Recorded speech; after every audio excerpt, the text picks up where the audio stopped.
Marty Supreme, my new favorite vampire movie.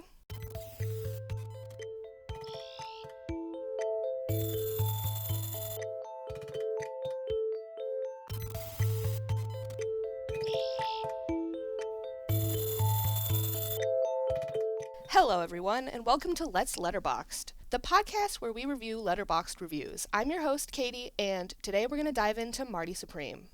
Marty Supreme is a 2025 movie directed by Josh Safdie and starring Timothée Chalamet, Gwyneth Paltrow, Odessa A'zion, and Dennis O'Leary. Marty Supreme has earned 9 Oscar noms, including Best Picture, Best Lead Actor, Best Director, and Best Original Screenplay. Marty Supreme is one of my personal favorite movies of 2025. It kind of turned me on to Timothée Chalamet as an actor. Before I watched Marty Supreme, I had never seen him in anything before. Amazingly, I just never watched any of his movies, and then I immediately went home and I watched Willy Wonka, Call Me By Your Name. I watched the Dune movies, and now I've read all the Dune books. Like, I'm a total Timmy head now. I think that his performance in Marty Supreme is, like, pretty incredible. Personally, to me, and I love that movie. It's crazy. It's a wild ride the whole way through. So we're going to start off with our Letterboxd roundup. The Letterboxd synopsis for Marty Supreme is Dream Big. Marty Mauser, a young man with a dream no one respects, goes to hell and back in pursuit of greatness. The rating it has on Letterboxd is 4.2, which is pretty good. It was like, for the first couple weeks, it was like in the top 250 rated movies, but I think it has gotten enough ratings now that it's like dipped a little bit. But 4.2 is still very good for Letterboxd. People are very harsh on there. 1.58 million members have watched it, which is also puts it in a club of its own, the Million Watch Club, which I think has like 700 movies, which sounds like a lot, but that's like not too many movies. And it has 726,000 reviews. 2 of those are my own, because I've seen it twice. If you haven't watched Marty Supreme, basically it's about a ping pong player in 1952 who just wants to be the best ping pong player in the world. And he's also very arrogant, kind of a very self-confident, kind of an asshole, but he also is a very good ping pong player. It's his goal to be the best ping pong player in the world. That's basically it. And then it's just a wild ride from there. It's one of those movies that kind of feels like you're having a panic attack.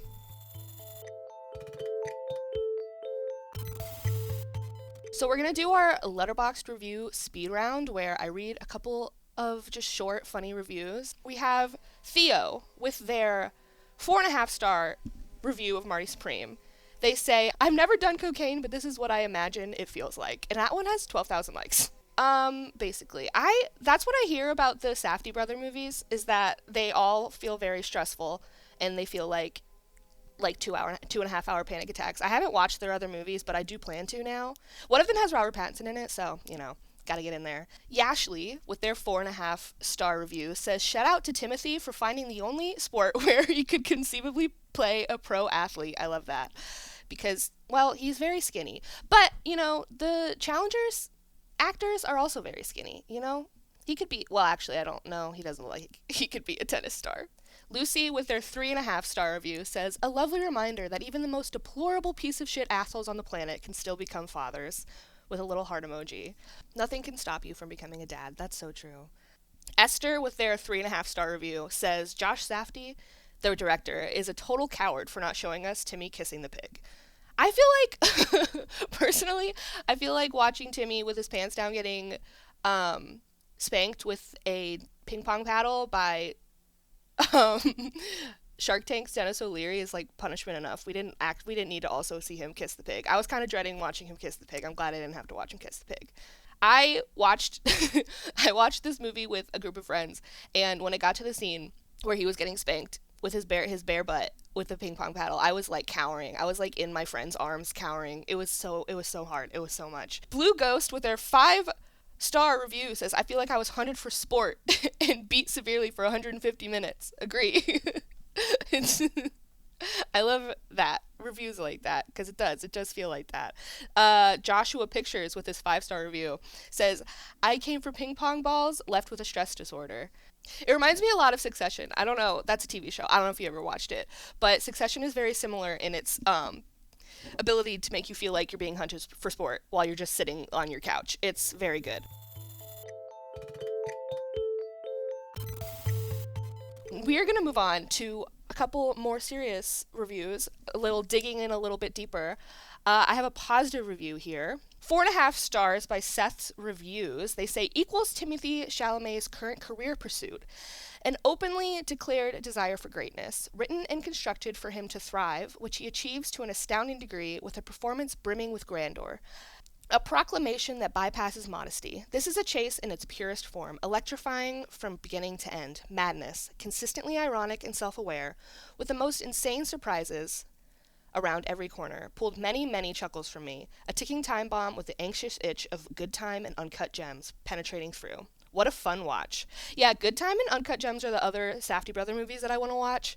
That I just love that feeling of watching. I mean, it's kind of like the worst thing in the world, but when you're watching a movie and you feel like you are on the precipice of a panic attack, there's something like about that that's so powerful. It's like, if you can do that to me, just like with what's on my screen, I feel like that's very impressive. And also, yeah, get to me that Oscar. That's how I feel about it. Let's see. Let's do a negative review. This is Justin Waugh's 2.5-star review. They say, mostly solid but not really that exemplary. I don't think this is consistently interesting as it should be.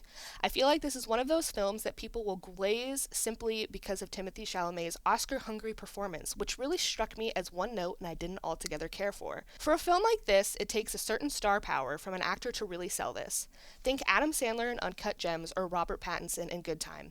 They managed to be both pathetic and magnetic in their respective roles, which is a demanding requirement to make a film like this at least effective.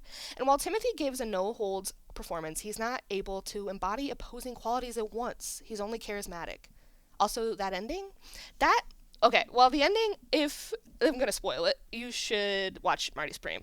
It ends with him crying at the camera, or crying into the camera because his child was born. I think his son. Anyway, it doesn't matter what the gender of the baby is. But he meets his newborn baby and he just starts crying because, the pursuit of greatness and all that, like, it all boils down to nothing when, you're looking at the face of your future in front of you. I think that this movie really boils down to, like, whether you enjoyed Timothy's performance or not. Because if you don't buy into it, then, like, it's not going to do it for you. It worked for me. I love Timmy. Timmy's my new best friend. But I can understand if he's not selling it to you, then it's like the whole movie kind of isn't going to work for you. Let's read one more good review. This is Jake's 5-star review. Hard to find words to describe how powerful, beautiful, and infuriating this movie is. An ode to the nightmare fuel of American dreams, a complete deconstruction of hustle grind set culture of 2025 told through 1952 and refracted through the 80s. Total thrill ride that somehow got me crying in the final scene. Go see it, and it's very funny. It is very funny. I was laughing. Me and my friends were laughing. We were, like, dying the whole movie. I was not expecting it to be as funny as it is. It's very funny. And it's also, like, it's, like, cringe funny. You're, like, laughing because you're uncomfortable.